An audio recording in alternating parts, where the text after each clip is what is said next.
This is a box of 5.7 by 28 millimeter ammunition used in the FN PS90 and FN 57 pistol. Now all of this ammunition, 50 rounds of it, fits in this one PS90 magazine. Now, I've always been a little bit curious as to how this magazine worked. Now the magazine actually loads in a traditional fashion. You just slip them under the feed lips, push them down and back.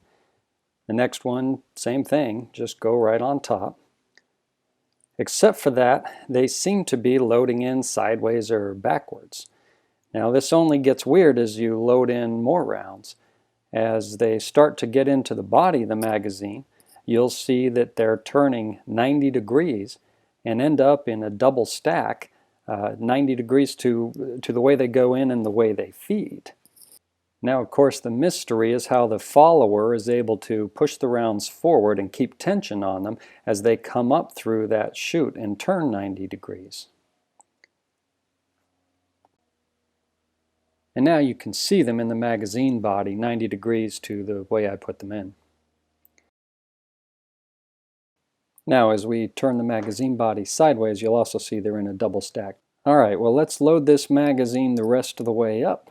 I'll go ahead and speed up the tape so you don't have to sit through it.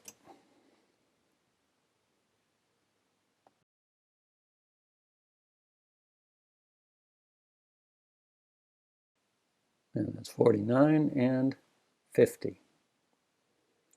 Again, we can see they're tacked pretty tight in there in double stack column. So let me give you a closer look what actually happens when you're putting the rounds in. I'm just going to use this punch to depress this round. You can see that it spun 90 degrees. Let me just back this out and let it up slowly so you can really see what the round is doing. As you can see, as it comes up, it's just coming up a helical chute and turning 90 degrees.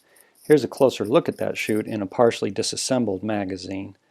You can see that kind of just a smooth helical ramp goes right down in there, and of course the opposite on the other side to turn it 90 degrees clockwise. You notice that the one on the bullet nose side is smaller than the one on the bullet tail side, so it controls them tightly. Now here I've got a backlit in hopes that you can really see what's going on. We have double stack back here, then a little ramp that's part of this black piece that contains the chute, forces them down into single stack, and then up the ramp in the back and into the helical chute. Alright, so keep an eye on this bullet right here as I pull these out of here. As they feed and release the pressure from the top, the follower puts them up and they just twist on up the chute. Well, the mystery of the magazine to me was always how do you keep tension on these rounds as they come up through this helical chute, particularly the last couple.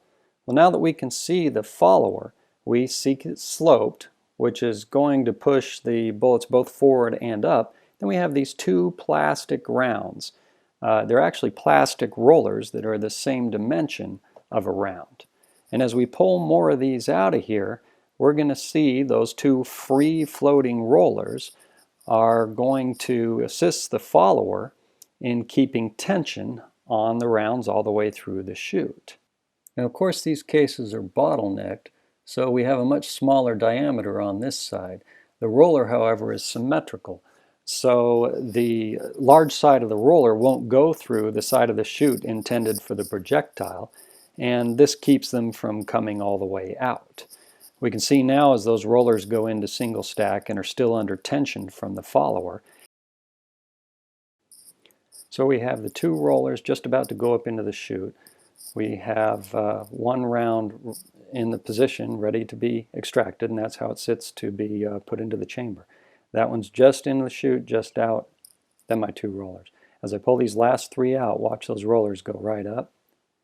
So one left to go, that one goes around the chute. There we go. And then the roller is sitting up there partially turned. As I pull the last roll out, the last one hits the edge of the follower, so it's still under contact, still under tension, and the top roller is halfway turned in the chute. And again, the projectile side of the chute is smaller and the roller is not, so that's as far as it will go, is right there where the large end of it sticks in the chute.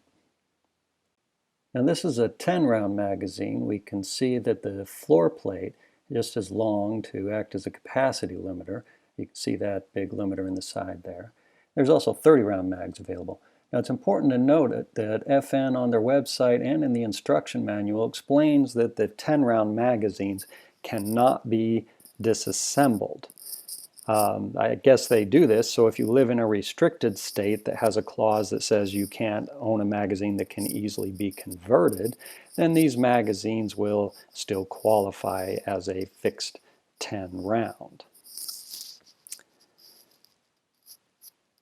For reassembly, first we have to get this captured spring into the floor plate, standard 50-round floor plate here. And that's probably the trickiest part of assembling the magazine. You kind of have to lift the back of the spring and find a little hole there. But once you got that in, the rest of it's very simple. All you have to do is drop the rollers in and kind of shake them until they both lay horizontal to the magazine, until they're both oriented the same way the rounds are going to be. In this case, I'm having a little trouble, so I take them back out and put them in one at a time. Sometimes helps. Sometimes they just both drop right in correctly.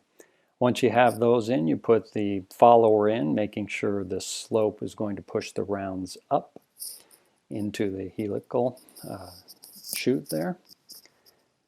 And then it's just traditional. Push it down, floor plate down, slide the base plate on.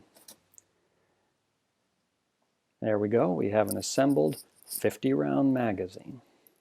Well, I hope I'm not the only one out there that was curious about how these work, and I hope I've explained it.